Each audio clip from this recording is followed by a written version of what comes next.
ಉಡಾಯಿಸೋ ಖಾರ ಬಣ್ಣ ರುಚಿಯನ್ನು ನೀಡುತ್ತದೆ. ಮೆಣಸಿನ ಪುಡಿ ಚಿಂದಿ ಉಡಾಯಿಸೋ ಖಾರ ಬಣ್ಣ ರುಚಿ. ಪ್ರಕರಣಕ್ಕೆ ಸಂಬಂಧಪಟ್ಟಂಗೆ 4 ವಿಚಾರಣೆ ನಡೀತಾ ಇದೆ ಕಬ್ಬನ್ ಪಾರ್ಕ್ ಪೊಲೀಸ್ ಠಾಣೆಯಲ್ಲಿ. ಶೇಷಾದ್ರಿಪುರಂ ಎಸಿಪಿ ಪ್ರಕಾಶ್ ನೇತೃತ್ವದಲ್ಲಿ ನಡೀತಿರುವಂತಹ ವಿಚಾರಣೆ. ಏನ್ ಬಂತು? 11 ಜನ ಸತ್ರು. ಸರ್ಕಾರ ಮುಜುಗರ ಎದುರಿಸಬೇಕು. ಒಂದು ಅಂದಾಜಿರಲಿಲ್ಲ, ಕೋಆರ್ಡಿನೇಷನ್ ಇರಲೇ ಇಲ್ಲ. ಸಿಂಪಲ್ ಪ್ರಶ್ನೆ. ಇದೆಲ್ಲರೂ ಸೇರ್ಕೊಂಡು ಮಾಡಬೇಕು ಅಂತ ಆಗಿದ್ದಿದ್ರೆ ಈ ಒಂದು ಸೆಷನ್ ಕೋರ್ಟಲ್ಲಿ ಕೇಸ್ ಇದೆ ಅಂತ ಹೇಳಿ ಡಿ ಕೆ ಶಿವಕುಮಾರ್ ಹೋಗಿ ಮಧ್ಯಾಹ್ನದ ಮೇಲೆ ಬರ್ತಾ ಇದ್ರಾ ಅವಸರವಾಗಿ? ಅವ್ರ ಗಮನಕ್ಕೂ ಬಂದಿಲ್ಲ. ಅಷ್ಟೇ. ಇಲ್ಲೇನಾಯಿತು ಅಂತಂದರೆ ದೊಡ್ಡಸ್ಗೆ ಹೇಳಿದ್ರು ಅಂತ ಅನಿಸುತ್ತೆ ಬಹುಶಃ. ನಾವು ನಮ್ಮದು ನಾವು ಮಾಡ್ತೀವಿ, ನಾವು ಮಾಡಿ ತೋರಿಸ್ತೀವಿ.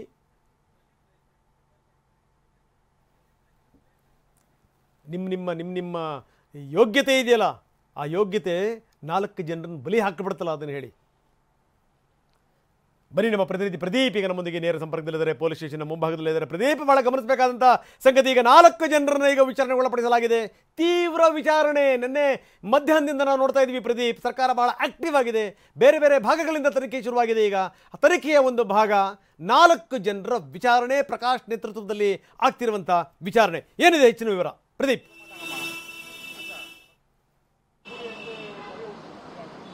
ರಂಗನಾಥ್, RCB ಸೆಲೆಬ್ರೇಷನ್ ವೇಳೆ ಆಗಿದ್ದಂತಹ ಕಾಲ್ತುಳಿಕೆ ಏನಿದೆ, ಈ ಒಂದು ಪ್ರಕರಣದಲ್ಲಿ 11 ಜನರ ಸಾವಾದ ನಂತರ ಪೊಲೀಸರು ಕೇವಲ UDR ಅನ್ನು ದಾಖಲು ಮಾಡ್ಕೊಂಡಿರ್ತಾರೆ. ಯಾವುದೇ ರೀತಿ FIR ದಾಖಲು ಮಾಡ್ಕೊಳ್ಳೋದಿಲ್ಲ, ಯಾರನ್ನು ಸಹ ಆರೋಪಿಗಳನ್ನಾಗಿ ಮಾಡೋದಿಲ್ಲ. ಹೀಗಾಗಿ ತೀವ್ರ ಆಕ್ರೋಶ ಸಹ ವ್ಯಕ್ತಪಡಿಸುತ್ತೆ. TV9 ಕೂಡ ಇದ್ರ ಬಗ್ಗೆ ಸಾಕಷ್ಟು ವರದಿಯನ್ನು ಮಾಡಿರುತ್ತೆ. UDR ದಾಖಲು ಮಾಡ್ಕೊಂಡಿದ್ದಾರೆ, FIR ದಾಖಲು ಮಾಡಿಲ್ಲ ಅಂತ ಹೇಳಿ. ತದನಂತರ ಸರ್ಕಾರದ ಮಟ್ಟದಲ್ಲೂ ಭಾರಿ ಚರ್ಚೆ ಆಗಿರುತ್ತೆ.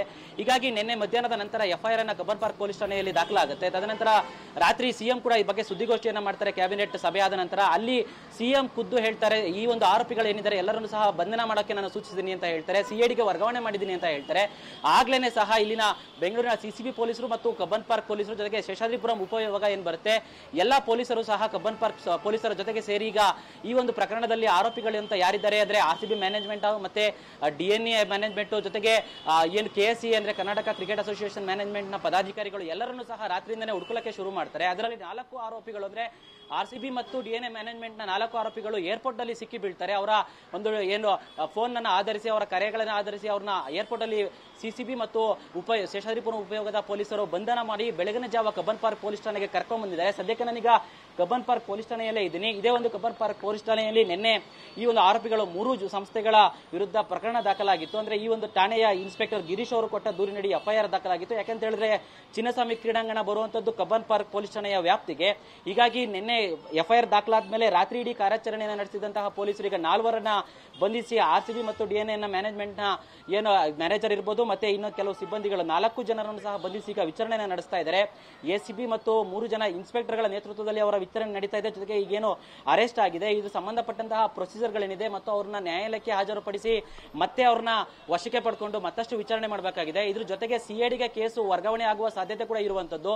ಹೀಗಾಗಿ ಅವರ ವಿಚಾರಣೆಯನ್ನು ನಡೆಸಿ ಅವ್ರನ್ನ ಮುಂದೆ ಅಂದ್ರೆ ಈಗ ಇನ್ನೂ ಸಹ ಅದು ಚರ್ಚೆಯ ಮಟ್ಟದಲ್ಲಿದೆ. ಅಂದ್ರೆ ಇವ್ರನ್ನ ಇನ್ನೂ ಸಹ ಇಲ್ಲೂ ಇಟ್ಕೊಂಡು ವಿಚಾರಣೆ ಮಾಡಬೇಕಾ ಅಥವಾ ಕೇಸನ್ನ ಯಾವಾಗ CIDಗೆ ಟ್ರಾನ್ಸ್ಫರ್ ಮಾಡಬೇಕು, ಅವ್ರಿಗೆ ಯಾವಾಗ ಹ್ಯಾಂಡ್ ಓವರ್ ಮಾಡಬೇಕು ಅಂತ ಸದ್ಯಕ್ಕೆ ಈಗ ಕಬ್ಬನ್ ಪಾರ್ಕ್ ಪೊಲೀಸ್ ಠಾಣೆಯಲ್ಲಿ ಈ ಆರೋಪಿಗಳನ್ನ ಪೊಲೀಸ್ ಹಿರಿಯ ಅಧಿಕಾರಿಗಳು ವಿಚಾರಣೆ ನಡೆಸ್ತಾ ಇದ್ದಾರೆ. ಪ್ರಮುಖವಾಗಿ ನಿಖಿಲ್ ಸೋಸ್ಲೆ ಏನಿದ್ದಾನೆ, ಈತ ಪ್ರಮುಖವಾಗಿ ಮೊದಲ ತಪ್ಪು ಮಾಡಿರುವಂತದ್ದು. ಪೊಲೀಸರು ಅನುಮತಿಯನ್ನು ನಿರಾಕರಿಸಲು ಸಹ ಪೋಸ್ಟ್ ಅನ್ನ ಹಾಕ್ತಾನೆ. FIR ನಲ್ಲಿ ಈ ಬಗ್ಗೆ ಸ್ಪಷ್ಟವಾಗಿ ಉಲ್ಲೇಖ ಇದೆ. KSEN ಅವರು ನಮಗೆ ಅನುಮತಿಯನ್ನ ಕೇಳ್ತಾರೆ, ನಾವು ಅನುಮತಿಯನ್ನ ಕೊಡೋದಿಲ್ಲ ಅಂತ ಪೊಲೀಸರು ಹೇಳ್ತಾರೆ. ಆದ್ರೂ ಸಹ ಬೆಳಿಗ್ಗೆ 7 ಗಂಟೆ ಸುಮಾರಿಗೆ ನಿಖಿಲ್ ಏನ್ ಮಾಡ್ತಾನೆ ಅಂದ್ರೆ RCB ಮ್ಯಾನೇಜ್ಮೆಂಟ್ ತಮ್ಮ ಒಂದು ಇನ್ಸ್ಟಾಗ್ರಾಮ್ ಮತ್ತೆ ಟ್ವಿಟರ್ ಅಲ್ಲಿ ಪೋಸ್ಟ್ ಅನ್ನ ಹಾಕ್ತಾರೆ. ಮಧ್ಯಾಹ್ನ 3:30ರಿಂದ 5 ಗಂಟೆ ತನಕ ವಿಕ್ಟರಿ ಪೆರೇಡ್ ಅನ್ನ ನಡೆಸ್ತೀವಿ ಅಂತ. ಈ ಮೂಲಕ ಜನರನ್ನ ಕಾರ್ಯಕ್ರಮಕ್ಕೆ ಬರುವಂತೆ, ಪೆರೇಡ್ಗೆ ಬರುವಂತೆ ಪ್ರಚೋದನೆಯನ್ನ ಕೊಡ್ತಾರೆ. ಹೀಗಾಗಿ ಲಕ್ಷಾಂತರ ಜನ ಸೇರ್ತಾರೆ. ಆದ್ರೆ ಪೊಲೀಸರ ಅನುಮತಿ ಇರೋದಿಲ್ಲ. ಯಾಕಂದ್ರೆ ಪೊಲೀಸರ ಅನುಮತಿ ಕಡ್ಡಾಯವಾಗಿ ಬೇಕಿರುತ್ತೆ. ಅಷ್ಟೊಂದು ಜನ ಸೇರ್ತಾರೆ ಅಂತ ಹೇಳಿದ್ರೆ ಪೊಲೀಸರು ಸಾಕಷ್ಟು ಮುಂಜಾಗ್ರತೆ ಕ್ರಮಗಳನ್ನ ತೆಗೆದುಕೊಳ್ಬೇಕಾಗುತ್ತೆ. ಅದ್ರ ಜೊತೆಗೆ ಈತ ಮತ್ತೆ ಮಧ್ಯಾಹ್ನ 1 ಗಂಟೆ ನಂತರ ಉಚಿತ ಪಾಸ್ ಇದೆ ಅಂತ ಹೇಳ್ತಾನೆ. ಯಾವುದೇ ರೀತಿಯಾದಂತಹ ಒಂದು ಸ್ಪಷ್ಟವಾಗಿ ಯಾವ ರೀತಿಯಾಗಿ ತಗೋಬೇಕು ಅಂತ ಹೇಳಲ್ಲ. ಕೇವಲ ಉಚಿತ ಪಾಸ್ ಇದೆ, ಸೀಮಿತ ಸೀಟ್ಗಳಿದೆ ಅಂತ ಮಾಹಿತಿಯನ್ನ ಅಂದ್ರೆ ಅವ್ರ ಪೋಸ್ಟ್ ಅನ್ನ ಹರಿಬಿಡ್ತಾನೆ. ಹೀಗಾಗಿ ಸಾಕಷ್ಟು ತಪ್ಪುಗಳನ್ನ ನಿಖಿಲ್ ಮಾಡಿದ್ದ. ಧನ್ಯವಾದ ತಮ್ಮೆಲ್ಲ ಮಾಹಿತಿಗೆ. ಇಡೀ ವ್ಯವಸ್ಥೆನೇ ನಮ್ಮ ಕೈನಲ್ಲಿದೆ, ನಾವು ಹೇಳ್ದಂಗೆ ಆಗುತ್ತೆ. ನಾವು ಪೋಸ್ಟ್ ಹಾಕಿ ಆಮೇಲೆ ನಾವು ಪರ್ಮಿಷನ್ ಕೇಳ್ತೀವಿ ಅನ್ನುವಂಥ ಅಹಂಕಾರ ಇದು. ನಾವು ಆಮೇಲೆ ಹಾಕ್ಕೊಂಡ್ರೆ ಆಯಿತು. ಮೊದಲು ನಾವು ಘೋಷಣೆ ಮಾಡ್ತೀವಿ, ಮೊದಲು ನಾವು ಅಫಿಷಿಯಲಿ ನಾವು ಅನೌನ್ಸ್ ಮಾಡಿಬಿಡ್ತೀವಿ ನಾವು ಪರೇಡ್ ಇದೆ ಅಂತ ಹೇಳಿ ಅಂತ. ಇದು ಸಂಗತಿ. ನಾನು ಹೇಳ್ತಾ ಇದ್ದೀನಿ ನಿಮಗೆ, ಏನಾದರೂ ಈ ರೀತಿ ಒಂದು ಕಾರ್ಯಕ್ರಮ ಮಾಡಬೇಕು ಅಂತಂದರೆ ಎಷ್ಟು ಪ್ರಿಪರೇಷನ್ಸ್ಗಳಿರುತ್ತೆ, ಎಷ್ಟು ಸರಿ ಮೀಟಿಂಗ್ ಮಾಡಿದ್ದೀರಿ ಪೊಲೀಸ್ ಅಧಿಕಾರಿಗಳ ಜೊತೆ ನೀವುಗಳು, ಯಾವ್ಯಾವ ಗೇಟಿಗೆ ಯಾವ್ಯಾವ ACP ನೇಮಕ ಮಾಡಿದಿರಿ, ನೀವು ಅದ್ರ ಜವಾಬ್ದಾರಿನ ಹೊತ್ತಿದ್ರಿ, ಯಾಕೆ 3 ಗಂಟೆ ತನಕ ಅಲ್ಲಿ ಜನಗಳನ್ನು ನಿಲ್ಲಿಸಿದ್ರಿ, ಅಷ್ಟೊಂದು ದೊಡ್ಡ ಮಟ್ಟದಲ್ಲಿ ಜನ ಬರ್ತಾರೆ ಅನ್ನುವಂಥ ಅರಿವಿರಲಿಲ್ಲವ ನಿಮಗೆ? ಹೊರಗೇನಾಗ್ತಾ ಇದೆ, ಒಳಗೇನಾಗ್ತಾ ಇದೆ, ನಿಮ್ಮ ಲೋಕದಲ್ಲಿ ನೀವಿದ್ರಿ, ನಿಮ್ಮ ಲೋಕದಲ್ಲಿ. ಅದರ ಪರಿಣಾಮ ಇದು ನಾಚಿಕೆಗೇಡು. ಒಂದೇ ಮಾತಲ್ಲಿ ಹೇಳಬೇಕು ಅಂತಂದರೆ ಪರಮ ನಾಚಿಕೆಗೇಡು ಇದು ಕರ್ನಾಟಕದ ವಿಚಾರಕ್ಕೆ ಸಂಬಂಧಪಟ್ಟಂಗೆ.